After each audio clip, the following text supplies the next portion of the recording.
ce mur de la honte, ce qu'on appelle le mur de la honte. Oui. Et donc je voudrais savoir ce que vous pensez sur tout ça. Bon, il y avait, bon, je suis adjoint au maire en charge des 4 chemins. Bon, imaginez combien, enfin vous le savez sûrement mieux que moi, ceux et celles qui ont été déplacés par le ministère de l'Intérieur et qui sont maintenant sans concertation en plus avec les associations. Accompagnement avec les associations. Rien. Nous savons tout cela. Même la mairie de Paris n'était pas prévenue. Elle a été prévenue le matin même. Tout à fait, nous pareil. C'est le quartier le plus pauvre de Paris, de France. Oui, oui. Donc voilà. Et ça suffit, quoi. On ne peut pas prendre la misère du monde, comme disent. Voilà. On est d'accord pour prendre notre part, mais voilà, il faut aussi être capable de travailler en réseau et de gérer cette problématique. Parce que si on la déplace, ça va faire la même chose. Ça fait 30 ans qu'on balade le problème, depuis la Goutte d'Or jusqu'à la Porte de la Chapelle, en passant par Stalingrad, Éole et maintenant Pantin. Pantin, mais bien avant, à Saint-Denis, on a eu les craqueurs à Saint-Denis, bien avant. C'est trop pour nous, les riverains, c'est trop. On n'y arrive pas. L'idée, c'est de faire peut-être des salles de shoot petites, à petit gabarit dans plusieurs arrondissements, mais ça veut dire que tous les arrondissements acceptent, comme les arrondissements chics, comme les arrondissements moins chics. C'est ça l'idée, c'est là-dessus qu'il faut revenir. Moi je dis ce mur, il est là, on dit se voiler la face, je pense que là maintenant on se mure la face. Je sais plus quoi faire maintenant, que t'es parti, je pense à avant. J'attends seulement que tu reviennes, car t'es accro à moi comme cocaine. Et je sais plus quoi faire maintenant, que t'es parti, je pense à avant. J'attends seulement que tu reviennes, car t'es accro à moi comme cocaine. On estime qu'il y a à Paris et en Île-de-France une population d'environ 13 000 usagers de crack. Mais c'est uniquement un groupe compris entre 100 et 400 personnes, extrêmement marginalisées, qui est le plus souvent vu en train de consommer dans l'espace public, entraînant une nuisance pour les habitants de ces quartiers. Malgré cela, depuis l'arrivée du crack à Paris et sa région il y a une trentaine d'années, le gouvernement n'a fait que proposer des mesures bouche-trou au lieu d'adopter une stratégie sur le long terme pour vraiment résoudre ce problème. Ce groupe d'usagers a donc été chassé d'un espace public à l'autre depuis leur apparition il y a 30 ans, sans aucune volonté réelle de les prendre en charge de la part des autorités ou même à permettre aux associations de le faire. Les fumeurs de crack se sont concentrés dans le nord-est parisien dans les années 90. D'abord, autour de la place de Stalingrad dans le 19e arrondissement. Plus tard, ils seront déplacés sous la pression policière vers le quartier de la Porte de la Chapelle et tout particulièrement vers ce que l'on a appelé la colline du crack, où ils survivront dans d'infâmes conditions pendant plusieurs années. Diverses associations comme Médecins du Monde, Gaïa et Charonne essaieront d'apporter leur soutien par des distributions de matériel de réduction des risques, de mise à l'abri temporaire, etc. Mais en 2019, les autorités décident à nouveau d'évacuer les usagers de crack de la colline. Les usagers vont alors s'éparpiller dans le nord-est de la ville et vont pour un certain nombre revenir à Stalingrad et un peu dans les jardins d'Éole tout proche de la place. Après plusieurs mois, les tensions avec les habitants vont augmenter, ce qui décide le préfet de police à vouloir les expulser à nouveau. Tous les consommateurs de crack de la capitale sont regroupés dans notre quartier. Mais une intervention de la mairie de Paris freine cette initiative en offrant provisoirement pour l'été et dans l'attente d'une solution pérenne aux usagers de séjourner dans les jardins d'Éole jusqu'à 1h du matin. Encore une fois, aucune solution de prise en charge sur le long terme n'est proposée par le gouvernement. La situation dans les jardins devient de plus en plus intenable avec les riverains, dont l'accès aux jardins devient difficile avec leurs enfants. Certains dealers de cannabis et bandes s'en prennent même aux usagers à coups de mortier, de feux d'artifice, car ils ont peur de perdre leur clientèle par la présence des usagers de crack et de la police qui les surveille. La maire de Paris, Anne Hidalgo, se tourne alors vers le Premier ministre pour exiger l'ouverture de plusieurs centres d'accueil dans sa ville pour les usagers de crack, afin d'aider à résoudre le problème. Mais, sans attendre cette réponse, le ministre de l'Intérieur Gérald Darmanin, qui incarne l'aile dure sur cette question, décide en septembre 2021 d'interdire l'accès du jardin aux usagers et encore une fois de les déplacer, mais sans consulter aucun des acteurs, associations, mairies, etc. La police va donc emmener dans des bus plus d'une centaine d'usagers de crack à la porte de la Villette, sur un petit square, où elle fera construire un véritable mur afin de boucher le tunnel piéton qui aurait pu leur permettre d'aller vers la partie la plus commerçante de cette ville de banlieue. Ce mur, qui est vraiment une ignoble tentative de la part des autorités de séparer ces usagers de crack du reste de la société, a reçu le surnom de « mur de la honte ». Ce film et ses interviews sont centrés sur le problème du crack à Paris. Depuis 30 ans, donc, on a un usage du crack à Paris qui va donc de Stalingrad à la Goutte d'Or, qui repart à la Chapelle, qui retourne à Stalingrad, et là maintenant, qui vient d'être à nouveau déménagé. J'appellerais pas ça un déménagement, mais une évacuation forcée, oui. Puisque quand même on a mis 120 à 130 personnes dans des bus de force. Et on les a transportés jusqu'à un lieu, pour la première fois d'ailleurs, dans un lieu sans aucune mise à l'abri, sans aucune aide, sans aucune prise en charge. D'abord, les transporter de cette manière-là, on sait depuis 30 ans que ça ne marche pas.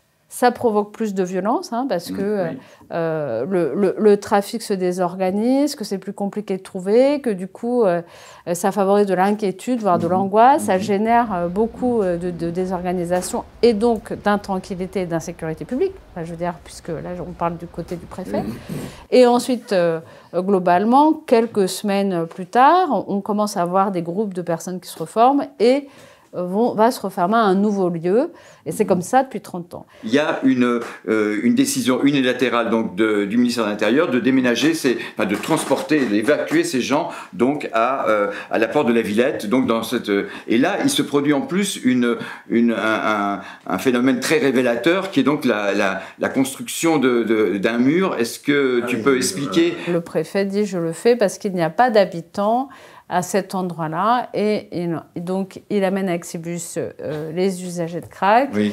Et là, eh bien, il découvre certainement à ce moment-là qu'il y a des habitants, donc il décide sur le moment de construire un mur pour séparer les usagers de drogue des habitants. C'est pour empêcher la barrière donc, et qui est très révélateur de comment il conçoit tout le problème, quoi, je trouve. Oui, tout à fait. De toute façon, c'est un regard juste pour repousser, mettre à l'écart, séparer, avec lesquels il faut avoir aucun contact. Donc on met un mur. Autant les graillager.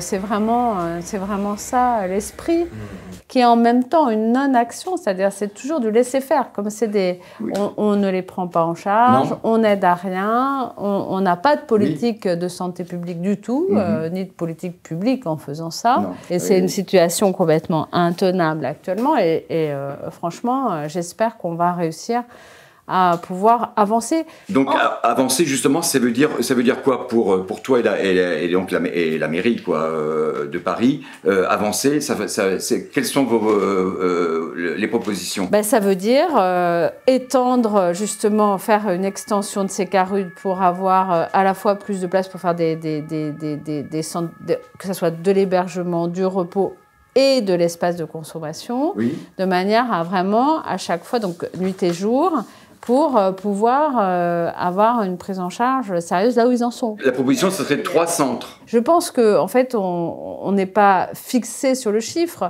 Peut-être qu'on pourra arriver à plus que ça. Peut-être, ça dépend. Et puis ça dépend aussi des espaces qu'on a.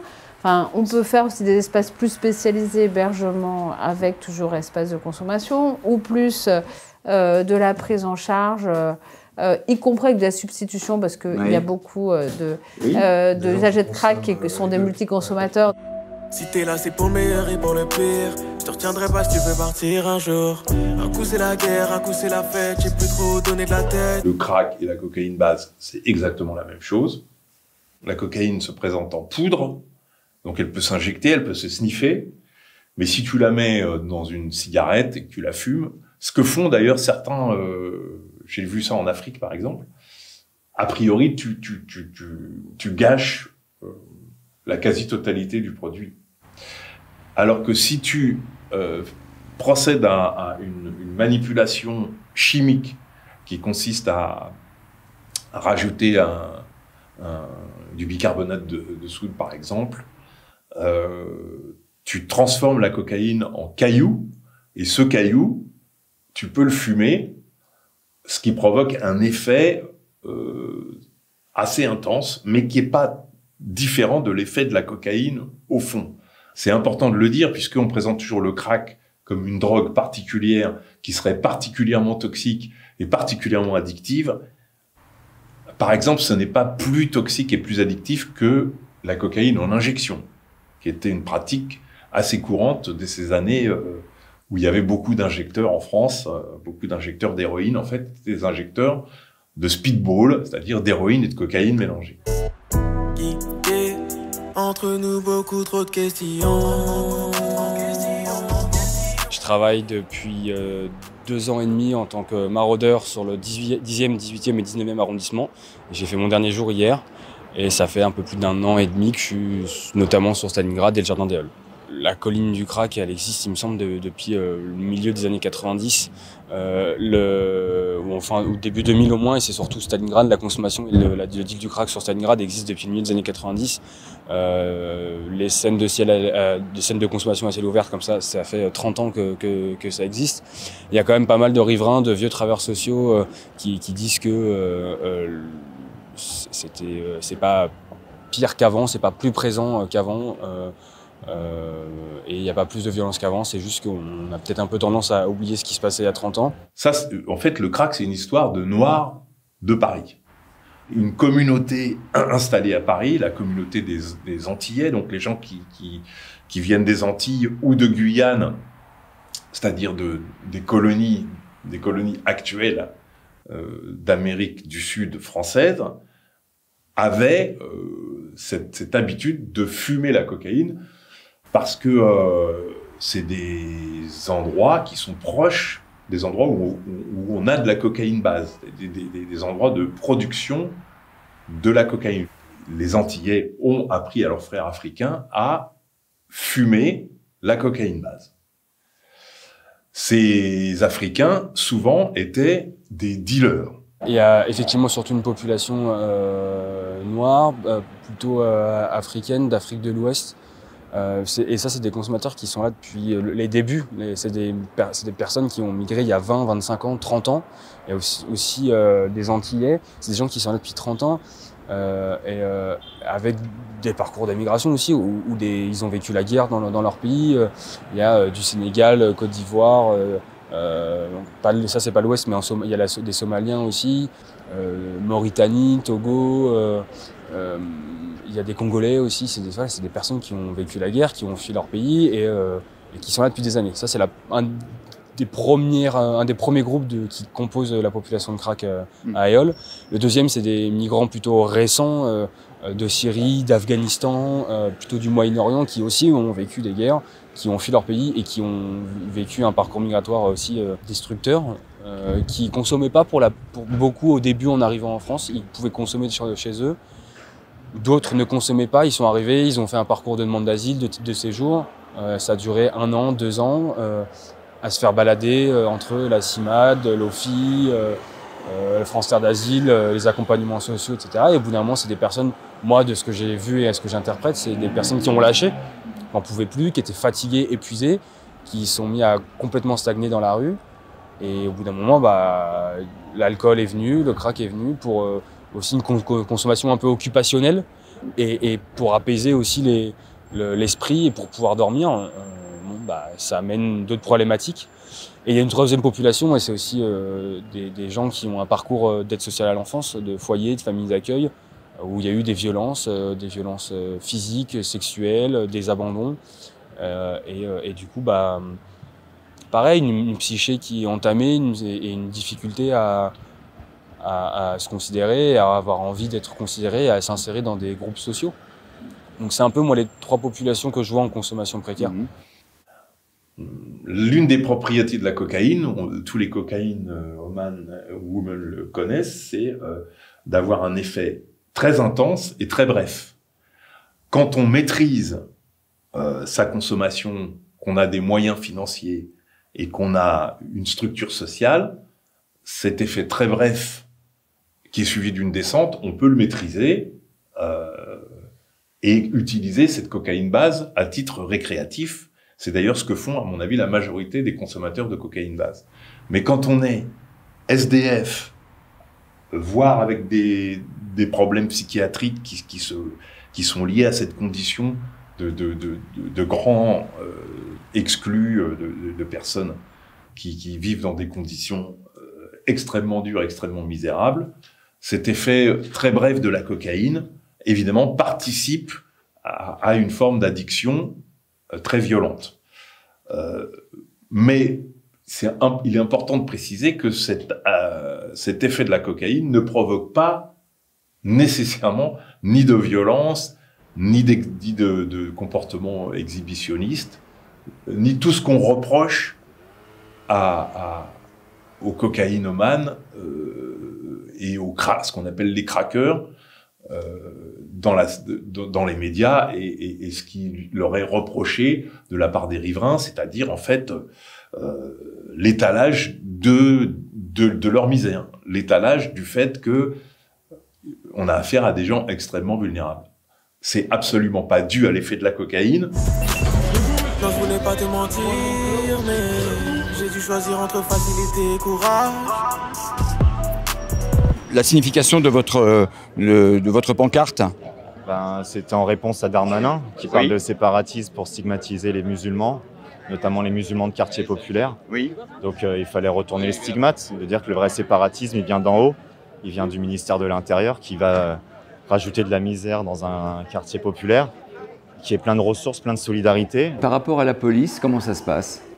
Certains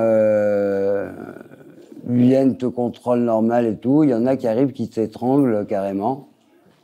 Mais vraiment, qui t'étranglent pour pas carrément. Ouais. Ils vont pas au dos de... eux, ils tapent vraiment certains. Hein. Ils tapent. Ah oui, hein, ils arrivent... tout de suite. Ils te prennent, hop, ils t'étranglent. Et ça, c'est interdit. Hein, mais bon. En fait, ils ont vu l'action, l'échange qui a été fait. Oui. Et pour pas qu'on l'avale, ils t'étranglent. Ils étranglent, oui. J'ai assisté déjà à ce genre de scène. Moi, une fois, ils m'ont étranglé. J'ai failli, je suis pas tombé. Et ils ont vu qu'ils ont fait une connerie et ils m'ont laissé... D'une part, de toute façon, je l'avais avalé. Et ils peuvent jouer à un gros risque. Ils ont tué quelqu'un à Gare du Nord, un gros vendeur, en lui mettant la matraque sur là. Et ils lui ont cassé et il est mort. Si vous êtes un jeune bourgeois blanc, vous avez d'ailleurs peu de chances d'être inquiété, peu de chances d'être interpellé, peu de chances d'être fouillé.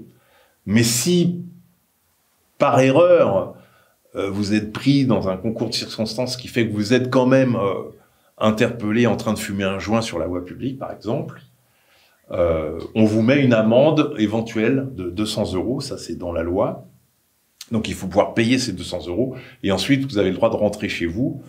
Ou alors, dans le pire des cas, on ferme les yeux avec une petite recommandation de ne plus commander, de plus recommencer. Par contre, si vous êtes noir ou arabe, ou si vous avez un look qui vous apparente aux classes sociales défavorisées, un look de rappeur, vous finissez en garde à vue. Et la loi s'applique avec la plus extrême rigueur, c'est-à-dire que c'est une infraction, et une infraction qui est punie par 1 an de prison. Alors, il y a très peu de gens qui se retrouvent en prison uniquement pour avoir consommé des drogues. Par contre, ce qu'on sait, c'est que tous les gens qui sont en prison pour des questions liées à l'usage de drogue appartiennent à ces classes défavorisées et sont très souvent issus des populations postcoloniales. Ça, c'est une réalité, et c'est une réalité d'autant plus incontestable qu'elle est utilisée par nos démagogues d'extrême droite, qui disent, vous voyez bien qu'on a un problème avec l'immigration, puisque les trafiquants sont tous des gens qui sont noirs et arabes. Évidemment, il n'y a que les noirs et arabes qu'on attrape et qu'on met en prison, les autres échappant au filet. J'en ai fait des bêtises, je sors sans prévenir, tu finis par être à bout. Un coup c'est la guerre, un coup c'est la fête, j'ai plus trop donné la tête. Les salles de consommation à moindre risque, SCMR, sont des dispositifs de réduction des risques où des personnes peuvent consommer leur drogue illégale sous la supervision de professionnels de santé formés à cette tâche. L'un des objectifs de ces salles est de mettre un terme aux échanges de seringues et autres matériels de consommation pour arriver ainsi à freiner énormément la propagation d'infections virales transmissibles par le sang, comme le VIH et l'hépatite C. Un autre objectif est celui d'éliminer les risques de mort par overdose. En effet, aucun décès de ce type n'a été constaté dans aucune SCMR dans le monde, et de réduire les nuisances dans l'espace public qu'entraînent les scènes ouvertes de consommation de drogue dans les grandes villes. Ces salles offrent également un premier contact crucial avec des services d'aide sociale et de réduction des risques. Il y a de nos jours plus d'une centaine de SCMR dans le monde, et ces salles ont sauvé des vies depuis au moins 30 ans, surtout en Europe de l'Ouest, en Australie et au Canada. Récemment, de nouvelles salles de consommation à moindre risque ont ouvert à New York. Après bien des efforts menés par des ONG et des associations d'usagers de drogue comme ASUD, en 2016, la France a fait une exception à ses lois sur les stupéfiants pour autoriser la création de 2 SCMR, l'une à Paris, l'autre à Strasbourg. La recherche a démontré l'efficacité de ces dispositifs, mais elles sont encore à titre expérimental. La SCMR de Paris offre quelques places pour les fumeurs de crack, mais ils doivent être des injecteurs pour pouvoir y rentrer, et un grand nombre de consommateurs de crack ne le sont pas. Les experts affirment qu'il existe un besoin urgent d'avoir davantage de salles, en particulier pour répondre aux besoins des consommateurs de crack sur Paris et sa région. La salle, elle existe depuis octobre 2016 et on a développé différents services. Enfin, il y a un service, déjà le service principal, c'est l'accueil des usagers qui souhaitent consommer des drogues dans un environnement sécure. Donc le législateur nous a imposé l'injection. Enfin, les gens qui viennent ici doivent être des injecteurs. Ils peuvent également fumer, mais il faut qu'ils soient injecteurs. On a donc un espace d'accueil, un espace de consommation, un espace de repos où on est aujourd'hui. Donc c'est un espace où les gens peuvent se reposer après la consommation. À partir de là, on a différents professionnels qui peuvent intervenir, solliciter les usagers ou être sollicités par les usagers.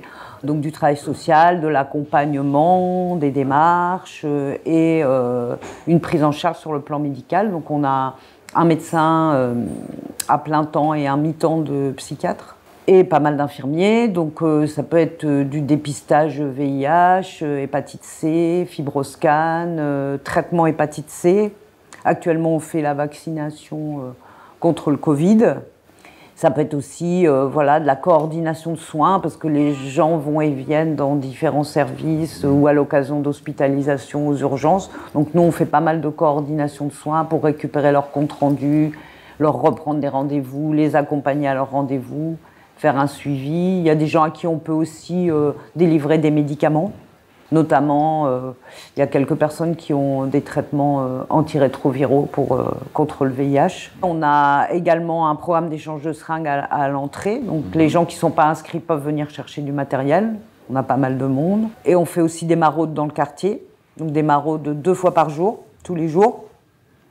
Donc autour de la salle, autour de l'hôpital et de la gare SNCF. On va parfois un petit peu plus loin pour contacter l'usager, prendre contact avec les riverains.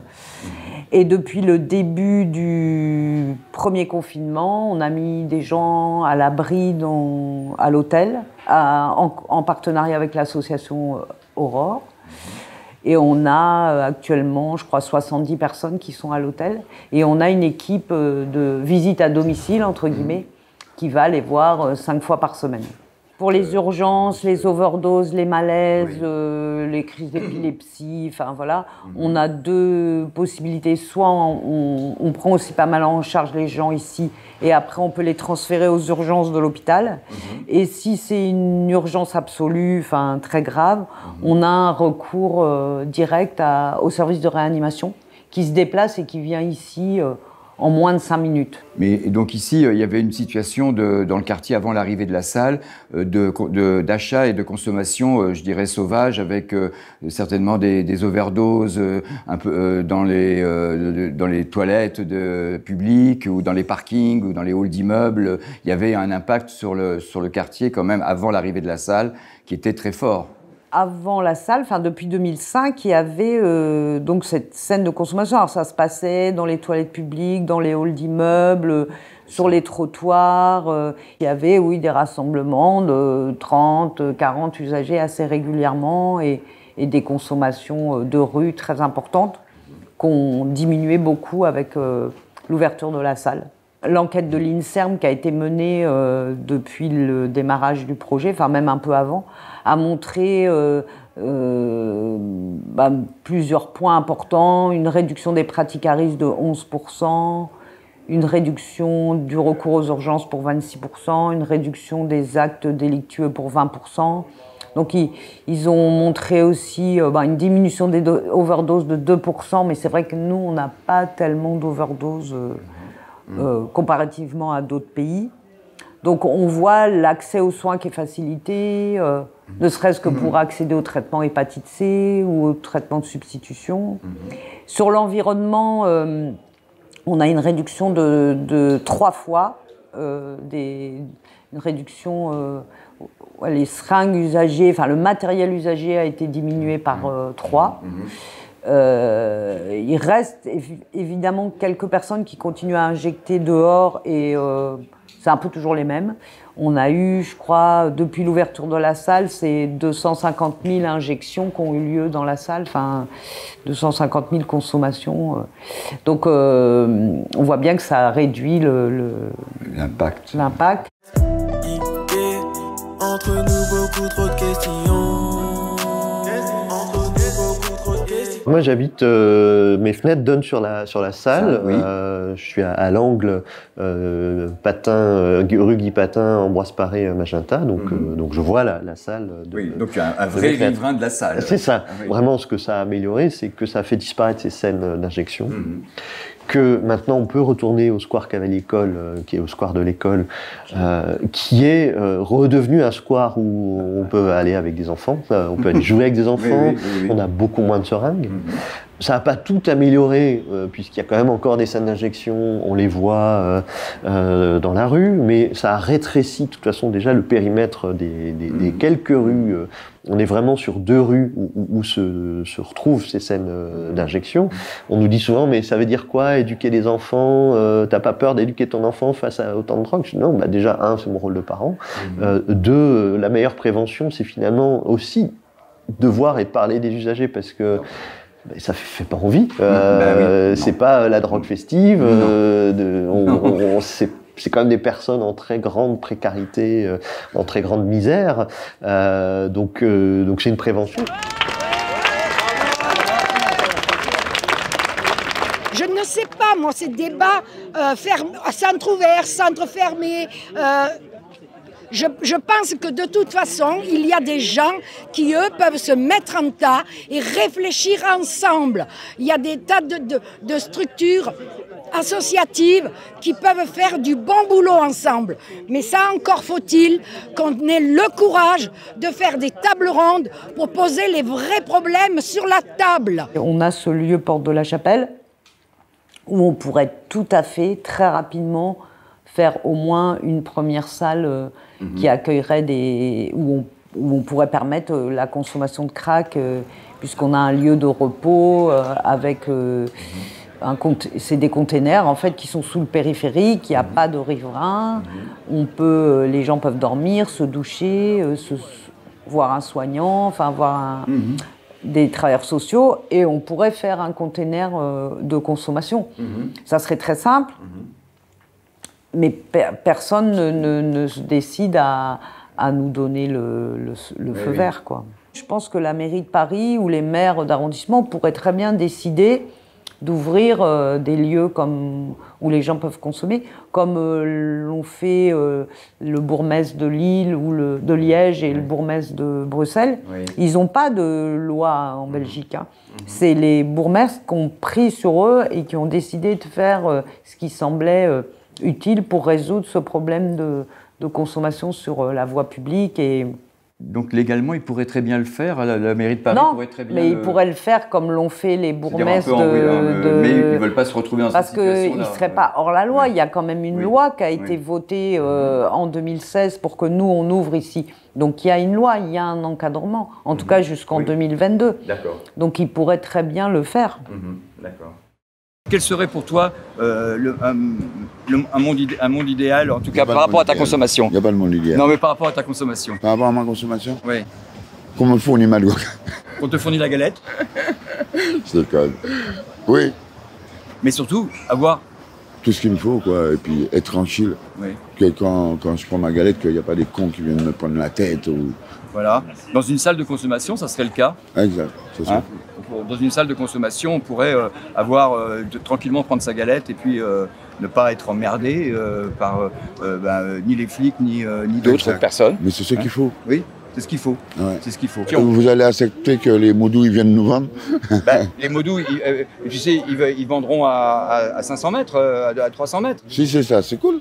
Une salle de consommation et que les Modou ils sont pas loin, c'est sûr que ça va marcher. Oui. La spécificité du crack, et ça il me semble que c'est conforté par les salles de consommation qui existent à l'étranger où il y a des consommateurs de cocaïne, notamment des injecteurs ou des inhalateurs, c'est qu'il y a un balai incessant entre le lieu d'achat et la consommation dû à la spécificité du crack. Et donc, à ma connaissance, les lieux de consommation de Bâle que je connais ou de Genève, le lieu d'achat, donc l'offre, en l'occurrence pour nous ce serait les Modou, sont à proximité, disons dans le périmètre de 300 mètres, avec une tolérance. Soyons très clairs, c'est pas des endroits où on a légalisé la consommation de crack, c'est une tolérance réglementaire de la police.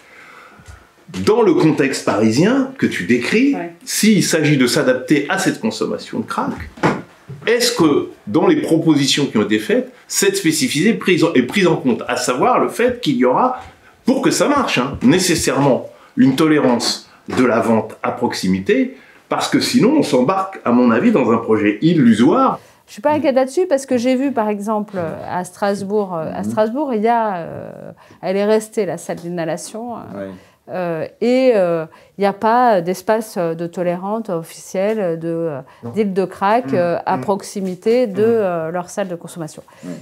Et ils ont vraiment de l'usage de crack. Si on voit qu'il y a des aménagements à faire ou qu'il y a des impossibilités ou que du coup on se retrouve devant une situation qui ne fonctionne pas, à revoir. Je veux dire, moi je suis une profonde réaliste sur ces trucs-là. Le mieux l'ennemi du bien, moi je ne dis pas que c'est bien, mais je dis qu'en tout cas ce qu'il faut c'est débloquer tout de suite les choses parce que là en fait ça monte, comme on ne fait rien, le côté anti-crack, c'est-à-dire juste guerre à la drogue absolue, on n'en veut plus, on veut juste presque les remettre en prison. En réalité, on n'est quand même pas très loin. Et vraiment, on est un peu dans un truc régressif là-dessus, dans le grand public, dans l'esprit du grand public. Donc je pense que la première des choses, c'est de montrer comment les choses peuvent se réguler et bien se passer. C'est quoi ton ressenti par rapport à donc, ce qui se passe avec les voisins, avec les riverains? Ils ont raison. Excusez-moi, même si je suis consommateur, mais ils ont raison. Vous imaginez votre enfant, ils ont raison. Excusez-moi de dire ça, même si je suis non, mais ils ont raison. Parce que, imaginez-vous que je suis en train de fumer près de chez vous et vos enfants. Oui. Ils ont raison de gueuler, Mais ouais. Tu penses que l'ouverture d'une salle, ça serait quelque chose de positif? Oui, ce serait positif. Et qu'est-ce que tu dirais aux décideurs et aux riverains pour les convaincre de ça? Qu'est-ce que tu leur dirais? De discuter avec nous, les consommateurs, mais pas les gens qui nous accueillent, et voir la mentalité, comment on parle, avant et après d'avoir consommé. D'accord. Et là, ils verront qu'on n'est pas des monstres. C'est le mot crack qui fait peur, c'est tout. Oui. Parce que là, on a discuté, je vous ai pas mangé, j'ai pas mangé les caméras. Et je suis comme tout le monde. Bien sûr. Sauf que je suis consommateur. Voilà. Et on n'est pas né avec du crack dans la bouche ou une aiguille dans le bras. Bien sûr. Bien sûr. Qu'est-ce que tu pourrais dire aux riverains du 19e pour les convaincre justement de l'utilité de cette salle et de ne pas avoir la tentation de, si tu veux, de repousser le problème à un autre quartier, quoi. Pas de ça chez moi. Ça, c'est la pire erreur. C'est-à-dire que la stratégie de dispersion, quand la colline du Crac a été dispersée, quand le tunnel Rosa Parks a été dispersé, on les retrouve immédiatement au Square Cavalécole ou à la gare du Nord. Donc ça marche pas. Et donc nous, on leur avait dit déjà, ça va péter. Si vous faites rien, ça va péter. Nous, ce qu'on dit au collectif de Stalingrad, c'est que ça va améliorer votre quotidien. Ça va pas faire disparaître la drogue dans le quartier, mais ça va l'apaiser. Parce que un craqueux, un injecteur, s'il passe dans un espace de prise en charge, de réduction des risques, s'il a besoin de consommer 8 fois, mais qu'il en fait 6 dans la salle, ça en fait déjà 6 de moins dans l'espace public. Donc vos enfants ne les verront plus.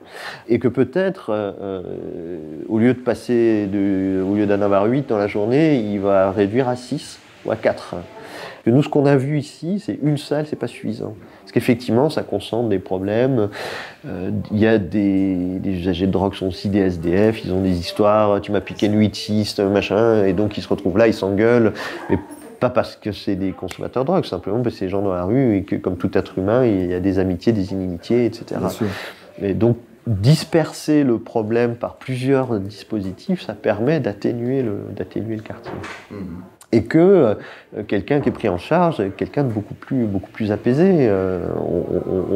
Ils auront sans doute moins de seringues dans leur parc, moins de pipes à crack dans leur parc, parce que elles seront prises en charge. Bien sûr. Alors, ils en trouveront encore, oui. Mais ils en trouveront 10 fois, 100 fois moins qu'ils en trouvaient avant. Et je trouve que ça, c'est quand même très apaisant. Puis surtout, ils auront des interlocuteurs. Je trouve que ça, c'est le truc le plus important. Ce que les riverains entendent, certains riverains ont du mal à comprendre, c'est qu'ils pensent qu'on va faire disparaître totalement le problème, comme on leur promettait de faire disparaître toute consommation de drogue il y a encore pas très longtemps, les politiques ou l'ONU, voilà. Ça, c'est impossible. Enfin, il faut que les gens intègrent cette pratique-là comme étant une pratique de société du XXIe siècle. Et c'est ça, je pense que les gens veulent faire disparaître. Et ça, c'est pas possible. Une salle, ça fait pas disparaître les consommateurs. Mais par contre, ça régule la consommation, ça la dispatche, ça atténue vraiment les effets secondaires ou catastrophiques des consommations. Ouais. Qu'il faut qu'on comprenne qu'on est des habitants de ce quartier. Les usagers de drogue sont aussi habitants de quartier. Ils ne sont pas dans les immeubles, ils sont dans les tentes Quechua, ils sont dans le parking. Ils sont là. On ne va pas les mettre sous le tapis, on ne va pas les mettre dans des trains, on ne va pas les mettre dans des camps. On ne peut pas les faire disparaître. Donc il faut éviter le face-à-face. C'est pas à nous de déménager, c'est pas à eux de déménager. Parce que souvent, un argument, on dit donc c'est à nous de déménager. Non, c'est pas à nous de déménager, mais on peut trouver un mode pacifié de relation. Moi, je pense qu'il y a deux solutions majeures. La première, c'est d'en finir avec cette loi de 70, d'en finir avec ces politiques de répression qui nous viennent des États-Unis et qui nous viennent de ce cher Richard Nixon. Il faut arrêter avec ça, arrêter de punir, de sanctionner. Et la deuxième, c'est pour les consommateurs de crack précaires là, c'est faire des salles de consommation et d'inhalation. C'est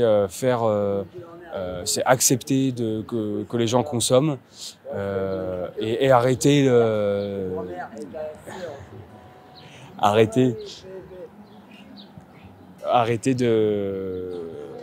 les dénigrer en fait. Et moi j'aimerais qu'on arrive un jour à faire comprendre à ces personnes que ce ne sont pas des mauvaises personnes, qu'elles ont des parcours chaotiques et qu'on les soutienne. Et c'est ce qu'ont fait les travailleurs sociaux, c'est ce qu'ont fait les associations.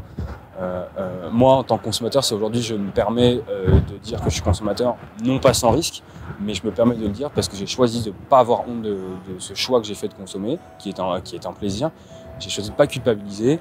Après, c'est peut-être aussi parce que c'est plus facile pour moi, parce que je suis inséré, parce que j'ai eu une famille dans laquelle j'ai eu du cadre et du respect, et que je pense que, mine de rien, je suis blanc, et du coup, je subis vachement moins la répression.